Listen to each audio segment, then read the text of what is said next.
Yo, what is up, YouTube? It's Captain Marvelous, the captain of this ship. How you all doing today?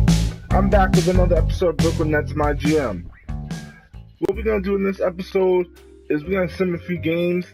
I mentioned in the last episode I was gonna play this game against the Celtics because I like playing the games around New Year's. I like the introduction or whatever like that to listen to it. But I realized it's kind of a dumb reason to do it, just to listen to the introduction for an online video, because I'll probably, the introduction probably take up a bit of time anyway. Second reason I want to do it is because I realized since the Celtics have our pick, and their own pick, we actually don't really want to beat the Celtics because we want their pick to be as high as possible because they're going to get our pick, and we don't want them to have two low picks. We want them to have, hopefully our pick is like middly, like around 14 or something like that, and then their pick would be like in the high 20s. So we don't actually want to beat them. We want the Celtics to actually win games. So I'm not going to play this game for those reasons. But like I mentioned in the last video, I'm not trying to play too many games this year anyway because this is not really a roster that I can really win too many games with. It's not a strong roster. I'd rather play with a roster with some better players next year. So I'm going to sim down to this Hawks game, and then I'll jump into that game if it's close, and if we need to, and then I'll play some of that, and we'll sim forward a little bit more. But there's a lot going on in the NBA right now. All-Star Weekend just ended soon. He wants us to change our game plan for DeMar DeRozan. Okay, what he wants to do? And Brook Lopez is tired. God damn. The Raptors a little banged up. Okay, so patient offense and neutral defensive aggression. All right, so hopefully we get that win and we take the L right there. Not too surprised by that.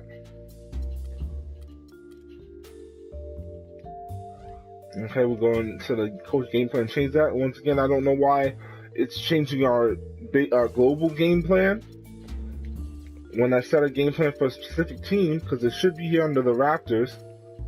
Yeah, when I go into it, this is the one that we set for the Raptors, but I don't know why it was saving it specifically I don't know why it was saving it as the global game plan as well. It shouldn't be changing the global game plan if that's specifically for one team, and you just saw it saved it for that one team.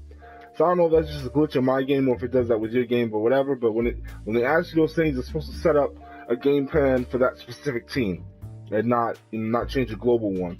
But anyway, we'll go back to simulating games.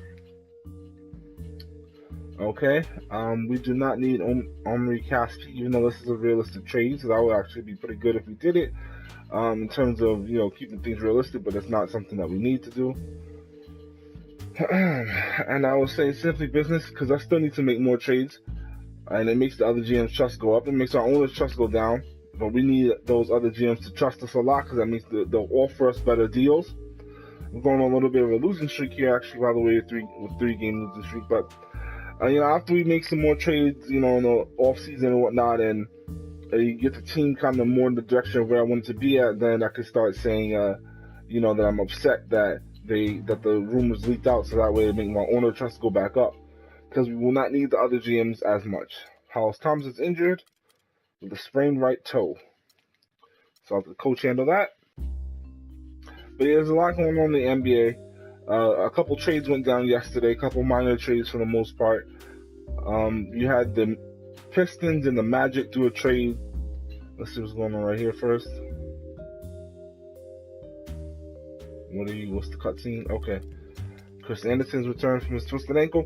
Yeah, the Pistons and the Magic traded Tobias Harris from the Magic to the Pistons for Brandon Jennings and Ersan Ilyasova. So that was a kind of a minor trade, but it's an interesting one because the Pistons are definitely in the playoff chase right now, and the Magic are kind of trying to get into the playoffs. And it appears to me, from what I know, oh my goodness, these guys won't shut up, that it hurts the Pistons' chances to get to the playoffs right now because they moved two pieces, that's a part of their depth. All right, hold on, what we got here? Kent Bazemore for our first round pick, and this no, I will not do this deal because I don't want to give up that pick and I don't want to give up that point guard either. As a matter of fact, I should put that point guard in the untouchables as well, because he's our prospect. Excuse me, normal off there, but yeah.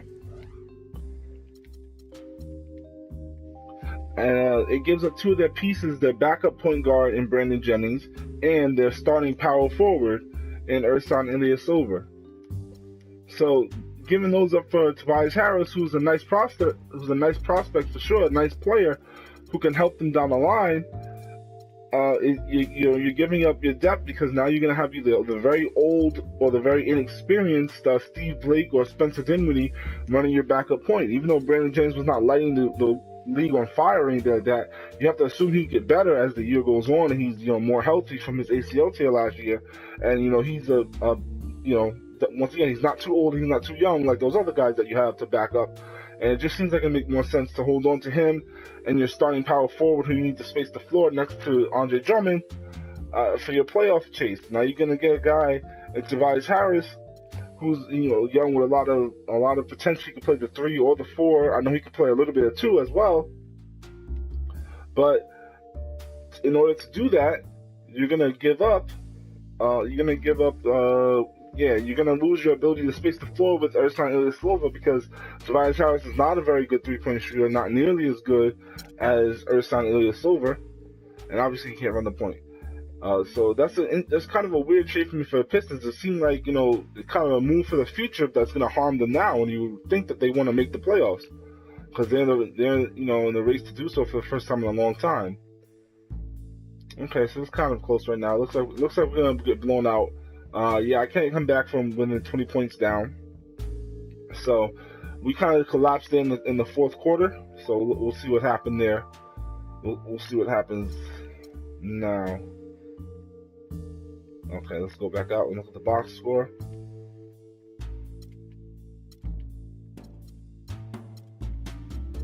How do I break it down by...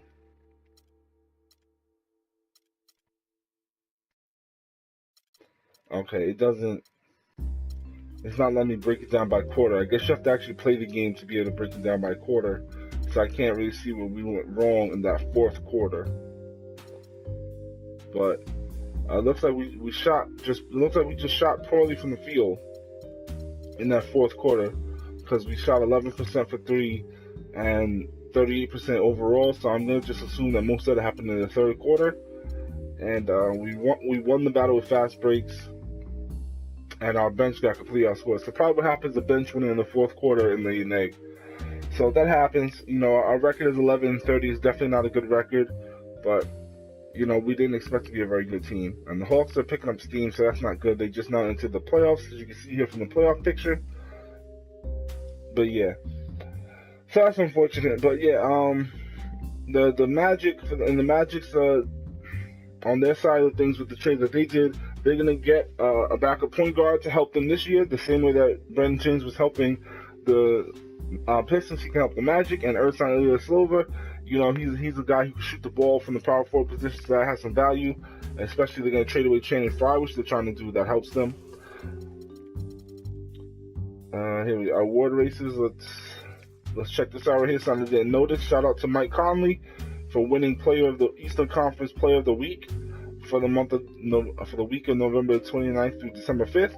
I didn't realize that happened, so shout out to him. And we don't have any Player of the Months.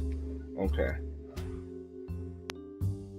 There's a lot of trade rumors going on here in the social media in this game, but I'm gonna try to keep it simulated to what real life is at.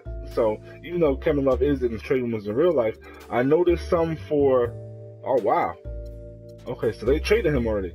The Pacers traded George Hill to the Spurs for Boris Diaw. Okay, so yeah, I was gonna mention that the Pacers, have some have made some players available, as well as the teams like the Warriors and the Timberwolves. But I don't think that they would do that. That they would do these type of making players available in real life, because the Raptors had Kyle Lowry available for trade, and the Pacers had, as you just saw there, George Hill. So I'm gonna stay away from that, even though those players would definitely help me, just because it's not realistic. So I'm gonna simulate some more games. I'll simulate them with Simcast. Yeah, and do that. And back to that trade and the Magic side of things. They got a couple players back and they gave it one of their long-term pieces. Knowledge would say that they didn't really want Tobias Harris that much, but they just signed him in the offseason last season because they didn't want to lose him for nothing, and they got pieces for him now, even though they're not great pieces in any way, shape, or form, but they got pieces back for him. Brook Lopez only scored 7 points and only took 7 field goal attempts. What the heck is this garbage now? That's not good. Only took 7 shots. He's the second best player. Mike Conley balled out, 25 points on 7 for 17. That's not awful. Still turning the ball over a lot though. That's kind of insane. And Stevenson had a pretty good game. And these guys, the rest of it is pretty much about average. Okay, tonight's boss makes 5 straight. Something doesn't work. You can't have any idea what it is. It's I'm not gonna say it's me, so I'm not gonna say it's the players, so it's the staff. And the fan interest went down, but only a little bit, so that's not that bad. Okay, I'm gonna have to talk to the assistant coach. The assistant coach is pretty unhappy, so that's not cool. He is all the way down at 22. And that was one of the trades that went down there. They got a couple pieces for Tobias Harris, who's obviously a player they didn't really want that much or view him as part of their future, which makes sense because they got Aaron Gordon and they got his own year to play those positions, so it's fine. And I use one of those pictures I have on him to make his trust go up. I think that your coaches, head coach and assistant coach, I think that their trust and happiness affects how you guys play in the games. I'm not sure though. It was simulating Fumio games with Simcast. Another trade that went down yesterday was the Grizzlies and the Hornets and the Heat. They all just kind of traded players that they didn't necessarily need, too much. It was kind of just like, let's make things better for everybody right now. Let's help each other out. The Grizzlies ended up getting back 4 second-round picks, which helps them out because when we're about to beat the Cavaliers very unrealistically. But, it's too, listen, the Nets almost beat the Cavs around December, back in December. They were, one possession away from the end, from winning when LeBron James fouled Brook Lopez, so that's okay. And Brook Lopez balled out here against their weak front line, I suppose it was. That, Mozgov is not playing that well in the game, so Brook Lopez feasted. He had 21 points, only 5 rebounds with 3 blocks. Lance had 17 points and 10 assists, so that's what's up. Mike Conley had 10 assists and only 1 turnover. Thank you. You're starting worrying with them turnovers. I guess, I think that part of the reason why maybe too with all the turnovers we're getting, because you see here Darrell Arthur had 5 turnovers. I don't know why our power forwards are turning the ball over so much, to be honest. It's actually kind of crazy. But I would think maybe it has something to do with the low team chemistry. Maybe they're not in place to catch the ball when, from some passes and whatnot, and it ends up being turnovers. And Chris Anderson had 10 rebounds, and Rondae Hollis-Jefferson, that boy with 12 rebounds. That is what's up. Do you see why I love this man so much? Oh my God, 12 rebounds from your small forward position. That is what's up. And Shane Larkin got injured, it looks like. I have to check and watch. This is going to be a pop-up right now. Tell me Shane Larkin's injured. But I just saw it for myself. But the Grizzlies got back 4 second-round picks. And these guys in their toes, man. And they gave up Courtney Lee to the Hornets for a couple players back. I don't even remember who they are, to be honest with you. And they ended up trading Brian Roberts to the Heat for Chris Anderson.